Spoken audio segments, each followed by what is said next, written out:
Hello everybody and welcome to this week's Easy 11 Plus live lesson with me and with Grigri. I was going to go and get Dimitri, but he ran away to hide under the sofa, as he occasionally does when I try to put him in front of a video camera. Hello to everybody. Fantastic to see you all here today. Today we're going to be looking at GL Grammar School 11 Plus exam, Inference Skills, GL assessment set. Almost all the exams used by grammar schools with some exceptions, so this will be relevant to anybody preparing for a grammar school entrance exam, and indeed for many people preparing for independent schools, because there are lots of multiple choice tests for independent schools, things like the ISEB pretest, and some schools just set multiple choice exams. Alright, Grigri says we should get started, and he isn't wrong. Oh, and there he goes, almost destroying all my stuff. So let's get cracking. So, today we're going to be looking at inference materials for the GL English exam from a completely new course that I have created. So there's a little bit of promotion here, but it's also a really good opportunity, I think, to go through some valuable inference skills. I'll be explaining what inference is in a little bit. So we're on the RSL Educational website here, and if you're on the RSL Educational website, you go to the section called Exam Expert, which is what my new courses are called. You click on it, and you've got all the courses here. And just to give you a quick introduction so you know what's here, there's material for inference, that's what we're going to be looking at today. For reading for meaning, which is the term that I use to describe the kind of basic comprehension question where you have to find out what something means. We'll look at that in a future week. Spelling, you know what that is. And choosing the best word, which is where you have a gap in a sentence and you have to choose from various options to find the best one that fits, and they can be quite interesting word puzzles. But today we're looking at inference. So we've got the inference course page here. I'm not going to go through what it says. I might talk about it a little bit at the end. We're going to go down to the course. You can see that the course costs £20 for lifetime access. And the course has 17 different lessons, but crucially, the first lesson is available completely for free. You don't need to buy the course to try it. And we're going to go through that first lesson today. And you might have already tried this yourself. And now you get to see how I react to the course and what I do when I deal with the questions. Now, the course contains videos that explain how to answer the questions, but I'm going to do it live as well and talk about what I'm doing. And we'll maybe look at some of the answer videos as well. So let's go into the first lesson, which is the free lesson. It says click the picture to begin. Don't use your browser's back button during the lesson, because that will quit the lesson. Use the navigation buttons provided. And of course, we click the play button to start the lesson. Okay, and we've got various bits of information here about going through the course. I've also got a cat who wants to go out of the door. So why don't you read this information on the screen while I let Grigri out? All right, Grigri, out you go. Go on. Don't leave your tail in the door this time. And that's Grigri dispatched. Tail not caught in door. So this is a course that's designed for a computer or a tablet. You can open it on your phone, but it will look rubbish because it'll be squished. But a tablet like an iPad will be absolutely fine. The grey navigation bar, you can pull it around to different places. You can put it there. You can put it there. And so on and so forth. But I like to keep it down there, and that's what we'll use to move around the course. And it also opens the table of contents, which lists everything in the course. And you can close the table of contents again by clicking on that button. You scroll by scrolling up and down or dragging with a finger. But if you don't have those options, there's also a bar there that you can use to move up and down. That's about it, really. This isn't a test in which you should be worried about your score. It's about developing your skills. So as this says, don't worry about your score. Just worry about learning as much as you can. Here's some information about the videos. It points out that sometimes they look blurry to start with, but then YouTube gets the hang of it and generally makes them nice and crisp, like me here. You can pause a video using the navigation bar. That's down here. You can see this play button. That becomes a pause button when a video is playing. And you can open close table of contents, said that already. And if you want to watch a video again, just go back and forwards. Right, I'm going to put my earbud in so that I can listen to the videos without it creating feedback on the microphone. What's going on in the comments? Ariana, whose device are you using? Asked somebody. Tony says, hi Robert, sorry I'm late. This is going to be my last live. Tony Johnson, you have been an absolute stalwart of these lessons. So I am very sad to hear that you're going. But when people leave this channel, it normally means that they've done really well in their exams. They're moving on to greater and more impressive things. So it also makes me very happy in a way when people say that they've done what they need to do and they're moving on. Right, so let's have a look at the first video.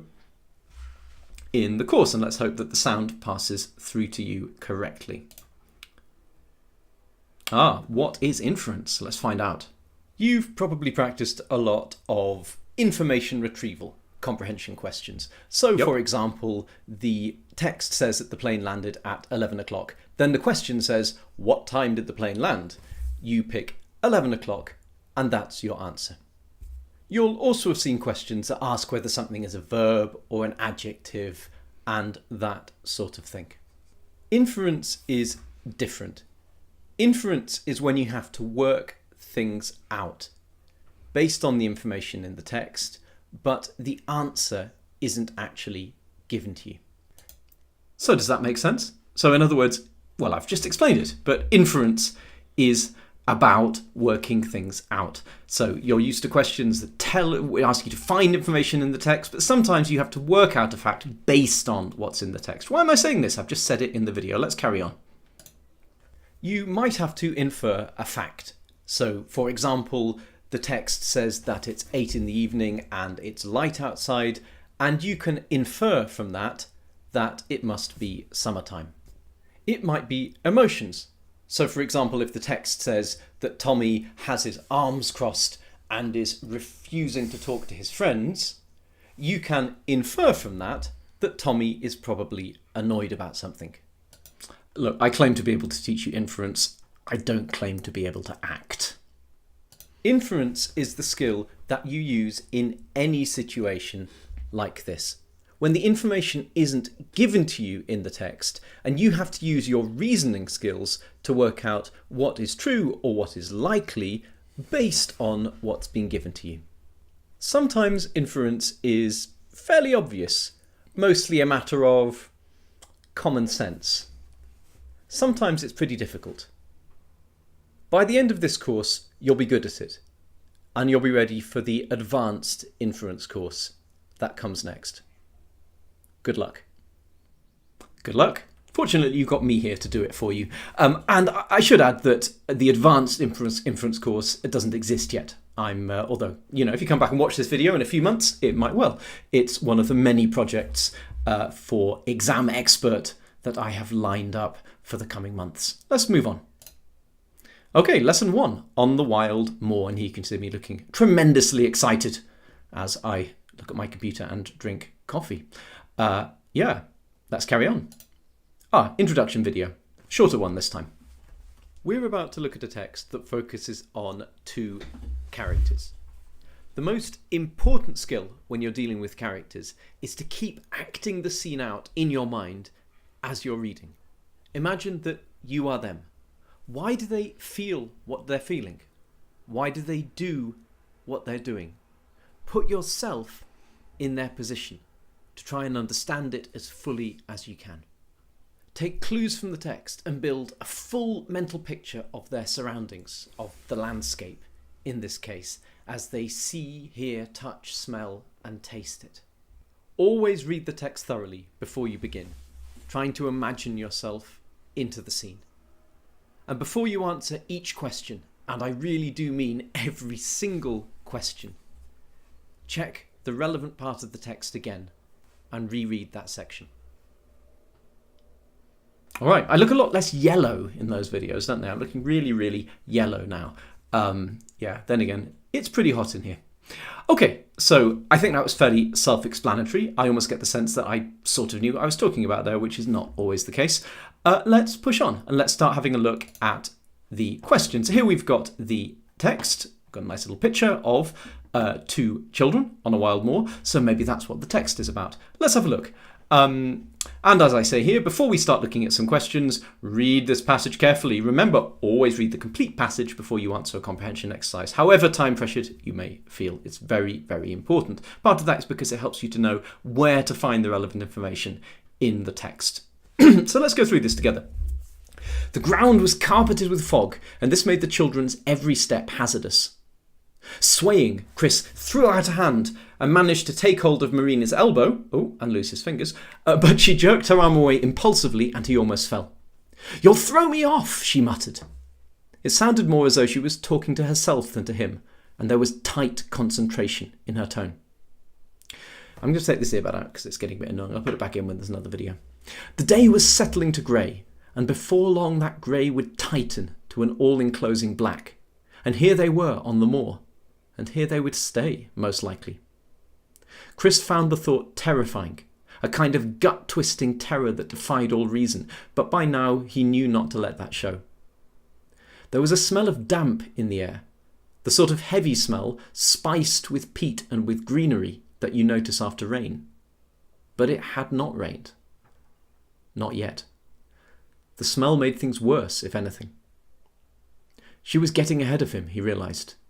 He had let himself be distracted, and he felt a flash of fury, though he wasn't sure whom he was most angry with. He hurried to catch her up, and his toe caught something hard beneath the fog, and before he had fully processed what was happening, his face slammed into the damp turf.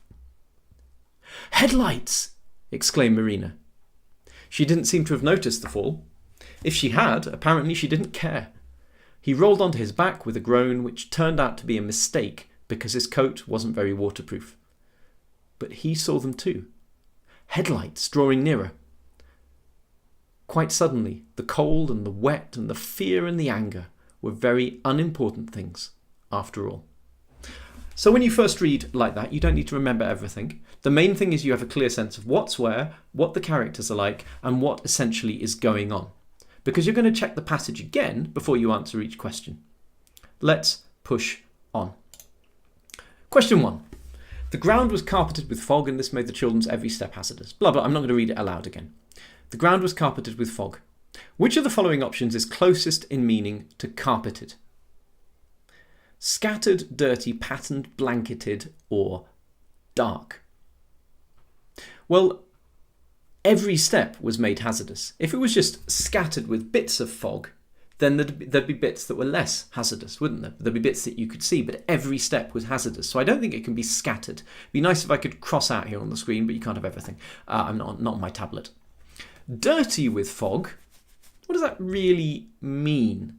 But also dirty sort of implies dirty bits. It's a little bit like scattered. I'm not sure, but patterned is like scattered. There were bits of fog and bits of not fog. That would make a pattern. If it was just all fog, it wouldn't be a pattern. So the idea that every step would hazardous doesn't really fit with that. I think we can get rid of scattered and patterned. I don't really like dirty because maybe the fog is nice and white, you know? There's nothing here to imply that the fog is dirty looking, just that it's dangerous because it hides the ground. Blanketed. So carpeted, blanketed. A blanket is like a carpet, but also a blanket covers everything evenly, like the fog seems to be doing here. Dark with fog, we don't know whether it's dark, we don't know whether it looks dirty. The fog might be very white. We don't have the evidence for that.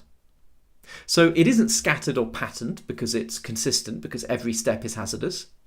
We have no evidence that it looks dirty, that it looks black. But blanketed seems to match things well. So let's go with blanketed and see whether that's right. It seems to be. Excellent. That's correct. Click anywhere or press Y to continue. Let's click anywhere. On to the next question. What is the most likely reason why every step was hazardous? So again, you should check the relevant part of the text. It's given to you. And now we look at the options. The children could not see what the ground was like beneath the fog. Well, that seems very likely. They can't see what the ground is like, and that's what the ground's like. And therefore it's dangerous to place your feet. And we've established that carpeted with fog is about it all being covered with fog. So it makes sense. You can't see what the ground's like, so your foot might land anywhere. There could even be a big drop or something, or the edge of a cliff or whatever. So I'm provisionally going to take that, but I'm going to move my tick if I find something better. And this is quite a good technique to use for this kind of online thing, as long as ticking doesn't automatically answer the question. And in this course, it doesn't. The ground was full of potholes. We don't know that. We don't know whether it was full of potholes. It might have been covered in rocks. Oh, that's number C. It's option C. So maybe it's potholes, maybe it's rocks, maybe it's both. We don't have the evidence. B and C might both be right, or they might neither be right. We simply don't know. It could be that there's nothing bad there, but you don't know, so it might be hazardous. The fog risks tripping the children over. Clearly not. How would fog trip you over? It's what's under the fog that might trip you. The sun hadn't fully risen yet, so visibility was very poor. Well, if we look back at the text, If we look back at the full text, which we read before, we can see that actually that's the wrong part of the day anyway. The day was settling to grey, and before long that grey would tighten to an all-enclosing black. This is the evening. We're looking at the evening here. So the sun hadn't risen yet. It's completely the wrong end of the day. So we can actually use factual information from the passage to rule out some options, such as E, but the rest of it we need to infer. We need to infer that if the ground is carpeted with fog, and that every step is hazardous, that therefore it's the fact that you can't see what's on the ground that's dangerous. And that's a matter of inference. It's working out factual information from other facts given in the text. Let's find out whether this is right. Great, we got the ding, ding, ding. So we're right there as well. If you answer a question incorrectly, you'll get something like a dong dong, but we're going to get these right. We are. Can we stop with the stupid comments? Obviously, there's absolutely nothing to do with race in the use of the day becoming black, which is what blackened means. So, grow a brain, people. Okay, onwards. Now watch the video solutions. I'm not going to play both video solutions because I've just explained how this works, but I'm just going to show you how the video solutions work. Okay, so I'll put my earbud in. Which one should we pick? Question 1 or question 2? Let's pick question 1. So you can click play on the video like this. You might be thinking, well, this is a fairly standard meaning. And of course it looks very tiny, but we can solve that problem because you can make it nice and big in full screen. Oh dear, that's too full screen. I've made it fill my entire screen, not my window. That's a bit tricky. It will fill your monitor screen, and when I click that, it filled my entire monitor and covered my broadcasting software as well. What happens if I click on the YouTube button? Let's go with that. This video on YouTube. Oh, here we are. Good. So I can accept all standard meaning of word question. And I can make it what's big it got here. To do with inference? Well, the word carpeted can suggest various different things in different situations. We have to put it together with our... Okay, well there I am explaining it. I've just explained it, so I'm not going to make you endure my re-explanation. The thing about the videos in this course is that you can use them or not use them however suits you best. So if you were completely clear about a question, you understood how to apply inference to it, you have nothing else to learn, then no one's going to force you to watch the video. The videos are there to help you, they're not there to be a burden. So you've got the videos here, it explains you can do them in full screen mode, it explains that you can turn up the quality, that may be obvious to you if you know how to use YouTube things, and then we can move on. And it points out that if you want to go back and check something you've already answered, you can use the table of contents. So for example here, I can go back to question 1 and see that I chose option D, when I'm watching the video. That's relatively self-explanatory, I think. Okay, let's go on. Question 3. Why does Chris reach for Marina's elbow? Okay. Swaying, Chris threw out a hand and managed to take hold of Marina's elbow. But she jerked her arm away impulsively and he almost fell. "You'll throw me off," she muttered. If you were expecting a reading for meaning question, you'd expect a bit of information that tells you why Chris reached for Marina's elbow. But we don't have that. So what clues do we have that we might be able to use? And this is the heart of inference. And it's why inference is so scary for many people, because they think the answer isn't there, I can't answer this, it's a terrible question, I'm in a panic. Ah! But that isn't how it works. There is enough information here for you to find the best answer. And we're looking for the best answer. That's the crucial thing. We know that the ground was covered in fog and this made walking hazardous. We're then told that Chris swayed and that was why he threw his hand out. So he's walking on unsteady ground, he can't see what's under the fog, something makes him lose his balance and he reaches out a hand to take hold of Marina's elbow. So why did he do it? It was clearly to stop himself from falling over. It's worth going through that thought process before you look at the options. He thinks that he may fall over otherwise. Well, that seems really likely. He wants to lighten the mood. No. Because this very clearly follows on from a discussion about why all their steps were hazardous. If he doesn't hold on to her, he will fall over. Okay, but that sounds equally correct. He thinks he may fall over otherwise. If he doesn't hold on to her, he will fall over. This is where you need to think very carefully, but I'm going to leave that one and just check the rest first. She is swaying and he wants to steady her. No, the word swaying refers to Chris. Swaying, Chris threw out her hand. So that's just straightforwardly wrong. He is trying to throw her off. No. You'll throw me off, she muttered. That's her saying, you will throw me off. You'll make me lose my balance. But that isn't why he does it. He does it because he's swaying. So it's A or C. That process of getting rid of the ones that can't be right is really important. And now we know exactly which ones we have to choose between. Even if we end up guessing, it's 50-50. And that's a much better chance than guessing between all 5. Which one is it? Is there any reference to him falling here? There is, in the second line of this part. And he almost fell. So he didn't fall over. He took her elbow, but she pulled her arm away and he didn't fall over, even though he'd been swaying. So therefore, when it says if he doesn't hold on to her, he will fall over, we know that that's untrue because in fact he fails and doesn't fall over. So C is almost right, but not quite right. Whereas A is the only one that is completely right, that you can fully infer from the information without anything contradicting it. He thinks he'll fall over, even though in fact, when she doesn't let him grab hold, he doesn't fall.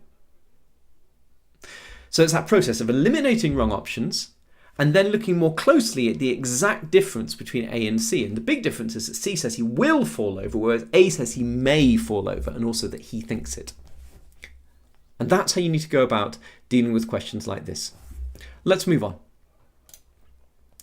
Why does Marina pull her arm away? We've already looked at this. You'll throw me off, she muttered. So she thinks that he will throw her off.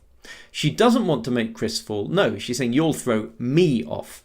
She is preoccupied by her own thoughts. Well, it does say it sounded more as though she was talking to herself than to him. But that isn't why she pulls her arm away. The reason is given. She says it. You'll throw me off. So B is true, but it isn't the reason. And you have to bear in mind, when you're doing any kind of multiple choice work, your job is not to choose the right answer. No, your job is to choose the best answer. There may be more than one right answer. B is correct. She is preoccupied by her own thoughts, but it isn't the best answer to this question. She's worried about falling off an unseen cliff.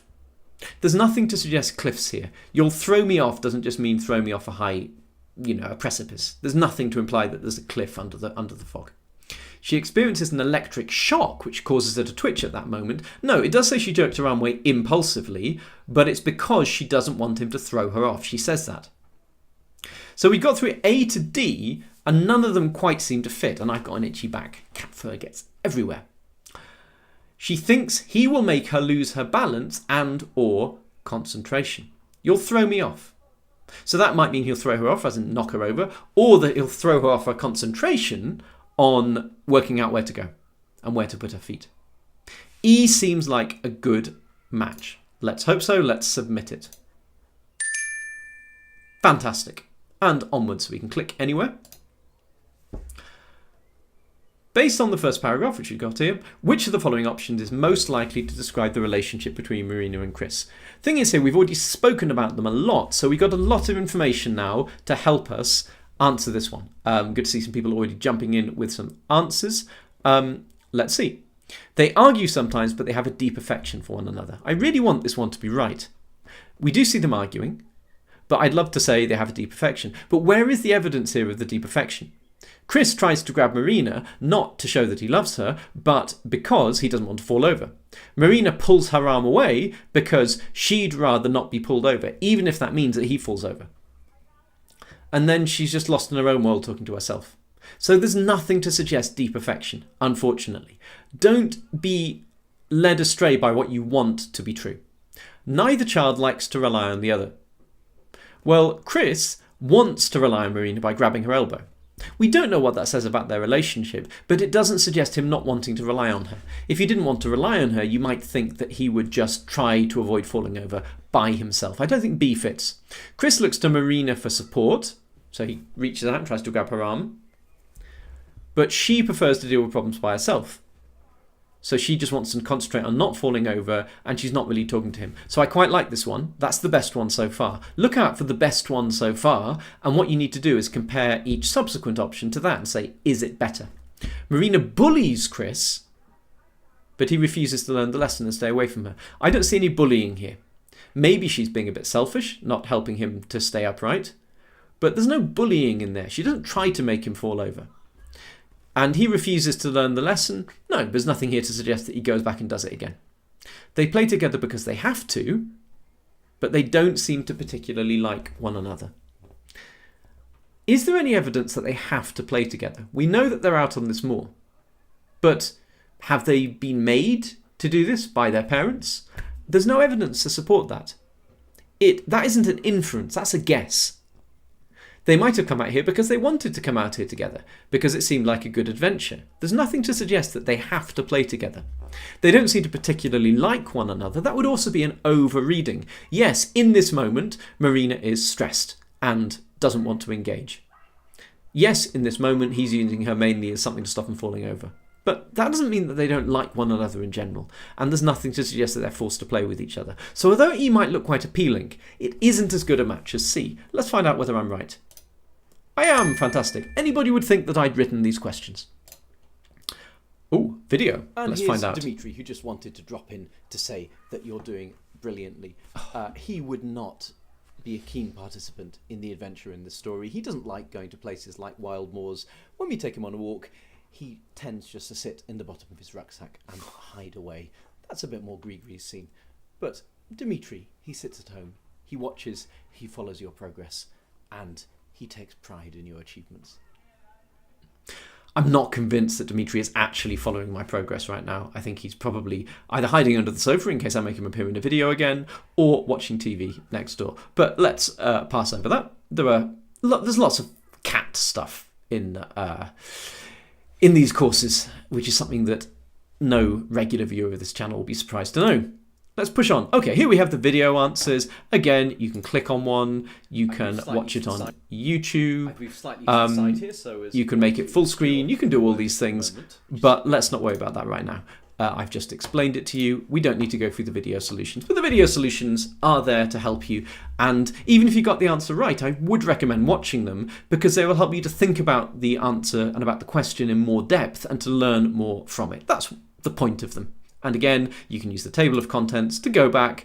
And so, for example, if you're watching the video for question 4, you can go back and check question 4 and go, oh yes, I chose option E, of course I did. So that's just an E, and then you can go back to the video solutions again and carry on watching the video for question 4. So that's a really easy way to stay on top of what you chose, just in case you forget. Okay, a different kind of exercise. Choose the best continuation for each sentence. You can't pick the same option more than once. Before you start a comprehension exercise, you should. So this is just exam technique revision. You should move on to the next question. Pause for a few minutes. Before you start a comprehension exercise, you should pause for a few minutes just to waste time in the exam. Recheck the relevant part of the text. Sorry, there's some kind of digger or something outside my window, so I've got it open because it's hot, but excuse me. That may sound appealing, but we don't know what the relevant part of the text is before you start the exercise. That would be for each individual question, wouldn't it? Make sure that the other options are incorrect. It's before you start the exercise. There are no options. Read the whole text. That must be the answer. Before you start a comprehension exercise, you should read the whole text for the reasons that I explained earlier. Before each new question, you must always, what? Recheck the relevant part of the text. Yeah. Exam questions are often written to mislead people who jump in based on what they remember. It's really important that you get into a rhythm of always rechecking the relevant part of the text. Before settling on the correct answer, you should make sure that the other options are incorrect. So you've seen already that even when I'm pretty sure I've got the right answer, I still check the other options to check that none of them is better than the one I've chosen. Let's see whether this is right. Fantastic. Brilliant. Yet another blue screen. Onwards. And there's a video in which I explain everything I just said. But I've just explained it. So let's skip this video and carry on. That's just me explaining the things I just explained. I'm taking quite a while, so I'm going to try and push on a little bit more quickly. At what time of day is the passage set. So we know the day is settling to grey, and we know that before long that grey would tighten to an all-enclosing black. Okay, so it's starting to get dark, basically. But it isn't night yet, option A. It isn't dawn, that's the beginning of the day. Is it dusk? Maybe you don't quite remember what dusk means. It's midday, no, because that wouldn't be evening. Before dawn, that would be early morning. So it must be dusk, because that's the only option left. Dusk, in fact, describes this. It's the time when the sun is setting and everything's becoming a bit gloomy. Great. I found that ding very satisfying and encouraging. I hope you do too.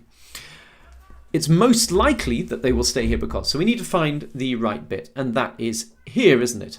And here they would stay most likely. The day was set into grey. Before long, that grey would tighten to an all-enclosing black. And here they were on the moor, and here they would stay most likely. Chris found the thought terrifying. And there isn't anything else relevant to why they'll stay here. So again, you're going to need to use your inference skills here because the answer is not given. Chris would prefer not to go home now. Chris found the thought of staying here terrifying. Look, it's here. Chris found the thought terrifying. He definitely wouldn't prefer to be here. Vehicles cannot drive up here. Well, we know that that isn't true because later in the passage, and this is a really good example of why you should read the whole text before you answer the questions, a vehicle does appear. There are headlights. Therefore, we know that vehicles can drive up here, so B cannot be true. Chris thinks that Marina isn't even trying to get home anymore. Is there any evidence for that? No, there's no evidence of that. She's concentrating on her movement, and there's just nothing to suggest that he thinks this. It's unlikely that they will make it back home today. So it's most likely they will stay here because it's unlikely that they will make it back home today. It feels very obvious. It's almost a repetition. It's most likely they'll stay here because it's unlikely they'll make it back home. But it seems to fit. It's getting dark and they'll stay here because they're not going to make it back home in time before it's dark when they're stuck and can't find their way anyway. It's probable that one or both of them will break a bone. They might. They're tripping around. They can't see beneath the fog. You need to read very carefully. It is possible that one or both of them will break a bone. But probable means that it's more likely than not. And there is no evidence to suggest that they're actually expecting to break a bone. So D, even though it's a little bit repetitive, it's the only one that fits. And that's how exam technique works. On to the next. Click anywhere to continue. And here we got the solutions again. Let's skip past them. But they'll be useful if you actually do the course, if you do this sample lesson from the course. Vikas Lamba says, I'm scared of dogs. Well, it's a good thing that this channel is so full of cats then. Hopefully that's an improvement. Okay, which of the following options is not a likely reason for Chris to hide his terror? Notice the not in very big capital letters, but still, you'll be amazed by how many people miss things like this. Really look out for when questions are negative. If a question says which of these is not a likely reason, that means that 4 of them are likely reasons. So what you're really doing is looking for the ones that do make sense, and then you pick the other one. He thinks that Marina will ridicule him if he shows fear. Well, let's look at where he hides his fear. That's actually important, sorry. So there's the thought of being stuck on the moor. Chris found the thought terrifying. A kind of gut-twisting terror that defied all reason. Okay, so he's really, really scared. But by now he knew not to let that show. And then it goes into talking about the smells and everything. Okay, which is not a likely reason for him to hide his terror. He thinks that Marina will ridicule him if he shows fear. Maybe. So when he went to her for help before, she pushed his arm away, or pulled her arm away rather. So she seems to be quite straightforward, a little bit brutal in the way that she handles him. I could believe that she might ridicule him. I could certainly imagine him thinking that she would.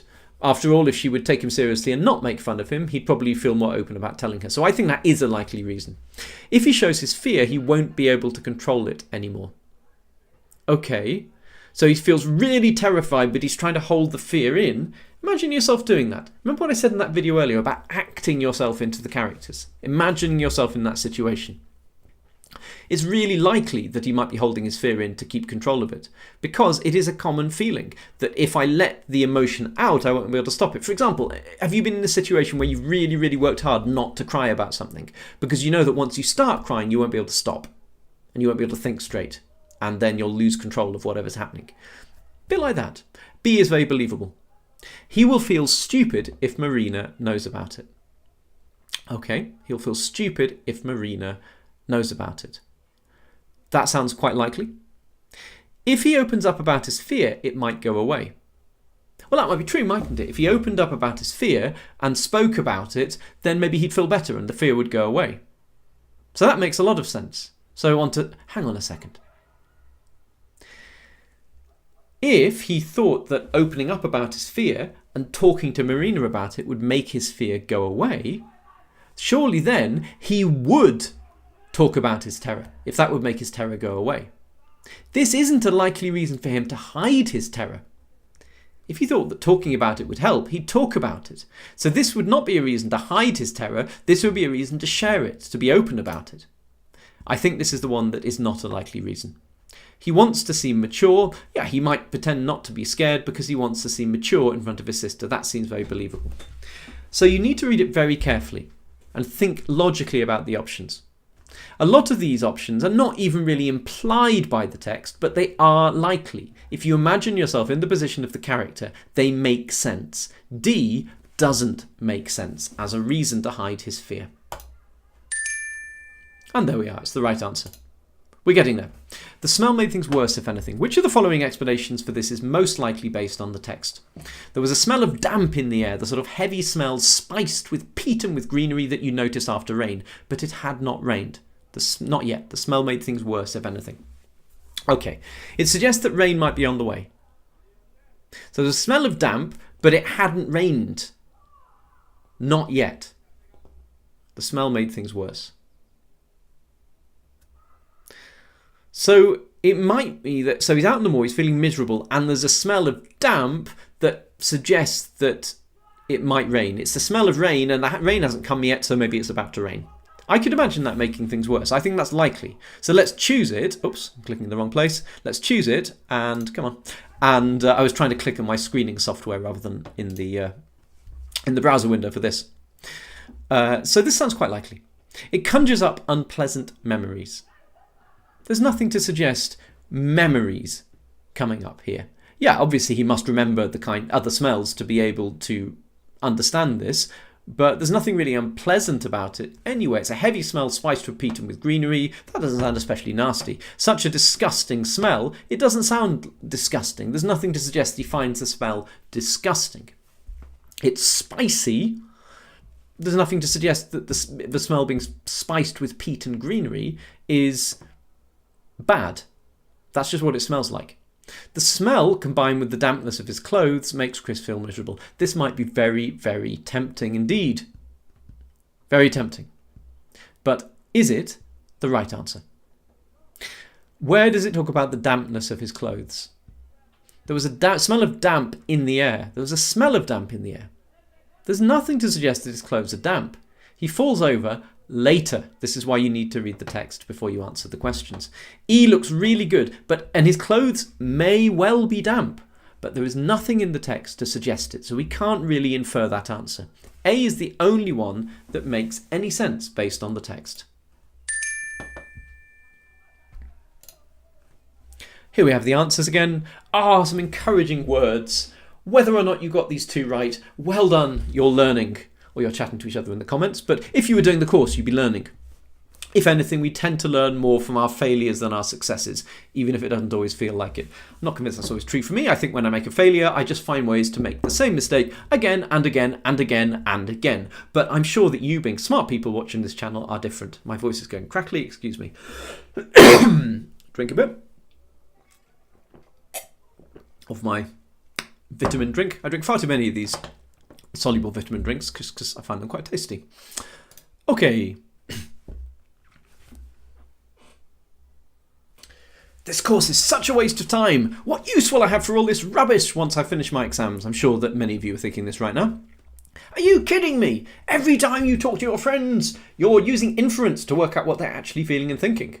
Every time you watch the news, you're using Inference to work out what's really going on out there. These skills will help you for the rest of your life. They'll make you a smarter, more impressive, more socially intelligent person. It's true. Sign up for my courses and they will make you smarter, more impressive, and more socially intelligent. Well, maybe a little bit. Okay. Video. Let's find out what we've learned. You probably came into this course thinking that you'd be learning to spot right and wrong answers. Did you think that? By now, you might be starting to understand that it isn't quite that simple. Often there will be more than one answer that could be correct, or that actually is correct in a way when you look at it from a certain point of view. Your job isn't to find the right answer. It's to find the best answer. There may be more than one correct option in answer to a question, but only one that is clearly best when everything has been taken into account. This is one reason why elimination, getting rid of the options that definitely aren't right, is so important, because it's only by doing that that you leave yourself with the chance to focus on the 2 or 3 answers that could be correct and to weigh them up properly. Well, that was very sage advice, particularly because it was just repeating things that I've been saying to you already during this live lesson. Okay, question 10. We're going to push on now. We're going to get these finished. What can be inferred from the phrase, let himself be distracted? She was getting ahead of him, he realised. He had let himself be distracted and he felt a flash of fury. Let's just check the time. Okay, maybe I won't quite finish them. Okay, tell you what. Let's pick a randomly wrong answer and see what the sound is. Let's drive on to the end of these because I don't want this lesson to go on forever. And this is available for free online. You can do this lesson yourself. It's a sample lesson for the course. You don't need to sign up for anything. So I'm just going to pick a wrong answer. Let's see what the sound is. Oops, I'm in the wrong window. There we are. Okay. What happens now?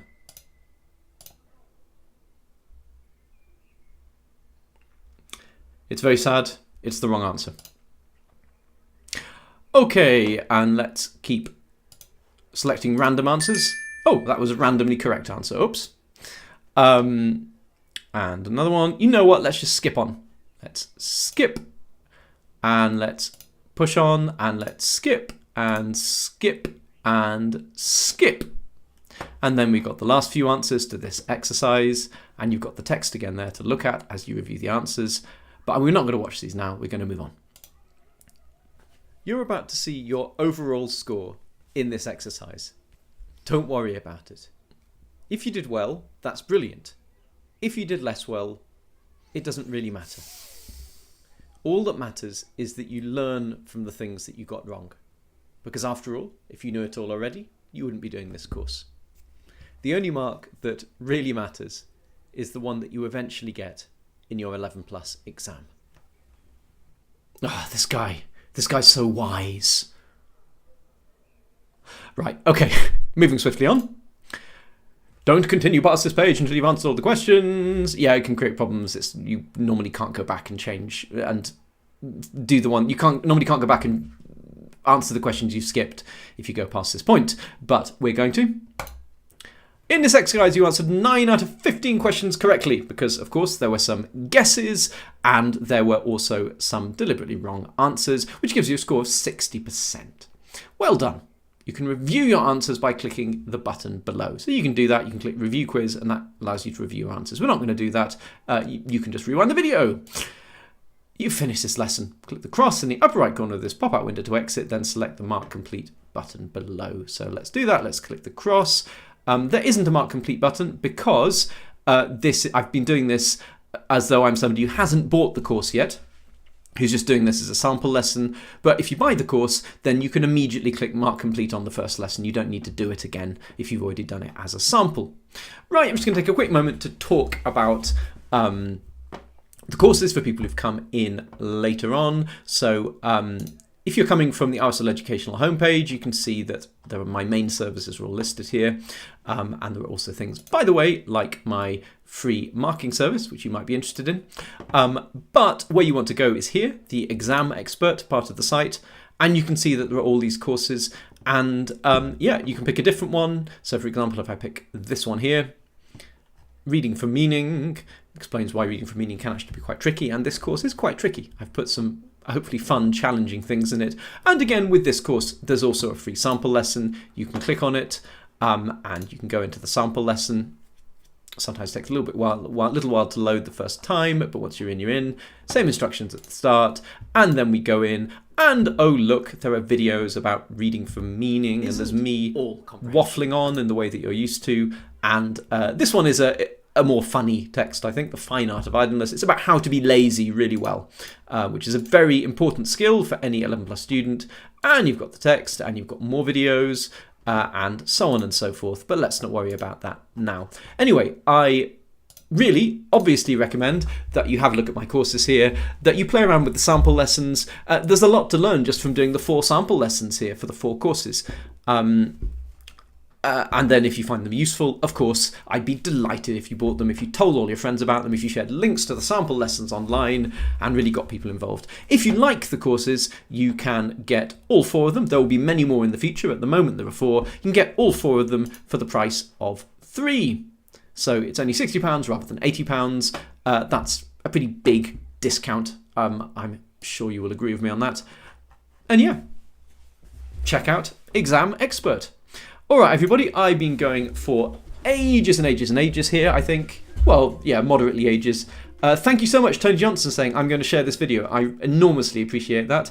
Pop Channel says, do you have to pay for the course? So the sample lessons are completely free. So the first lesson of every course is free. And as you can see, you get loads more stuff if you actually buy the course. So you can see that for this course, there are 17 lessons. That was only the first lesson, and we didn't even get through all of it.